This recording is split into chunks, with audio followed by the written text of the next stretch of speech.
लगता है। हेलो बाबूराव जी है? हेलो हेलो हेलो जी मुझे किराए पे। समझ गया। कौन से गांव से आया तू? गुड़गांव। बहुत अच्छा गांव रहने का। वहाँ का लोग गुड़ की तरफ मीठा मीठा होने का। जी वो तो है।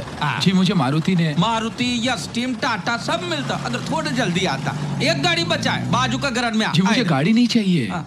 तुमको गाड़ी नहीं चाहिए? जी मुझे मारुति भैया ने भेजा है। कौन मारुति? कौन भैया? जिनका रेस्टोरेंट है माटुंगा में। मारुति राव। जी। अरे बाबा वो तो बहुत चांगला, बहुत अच्छा आदमी है। वो भी बता रहे थे कि आप भी बहुत ही दरिया दिल इंसान है जो दूसरों का दर्द समझते हैं। अच्छा बोलो, तुम्हारी समस्या क्या है? बोल। जी मेरा नाम श्याम है। तो ये तुम्हारा समस्या है।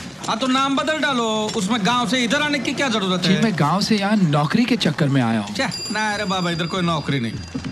जी दरअसल नौकरी मेरी समस्या नहीं है, मेरे पास रहने के लिए देखो बाबा, तुम पहले नक्की करो तुम्हारा समस्या क्या है। नाम, नौकरी की घर?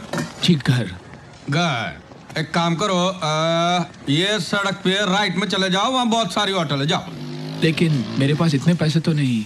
देखा, फिर तुमने समस्या बदल डाली। कुछ दिनों के लिए रहने दीजिए, आप तो दरिया दिल इंसान है। और दिल दरिया है, बाकी सब समंदर है। ये मेरी समस्या है। मैं आपकी समस्या और नहीं बढ़ाऊंगा। बराबर जाओ दे। देख, लेकिन तेरे को भाड़ा देना पड़ेगा महीने का 3000। लेकिन मैं तो गांव से सिर्फ 500 रुपये ले आया था। तो 500 देना। 500 चलेगा।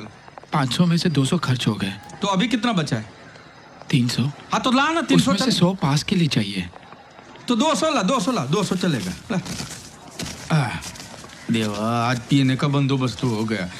अच्छा, अब ये पैसा मैं कम लिया वो तो मैं चला लूंगा, ठीक है, लेकिन काम में हाथ बटाना पड़ेगा। ये कोई 5 स्टार होटल नहीं है। खाना पकाना आता है?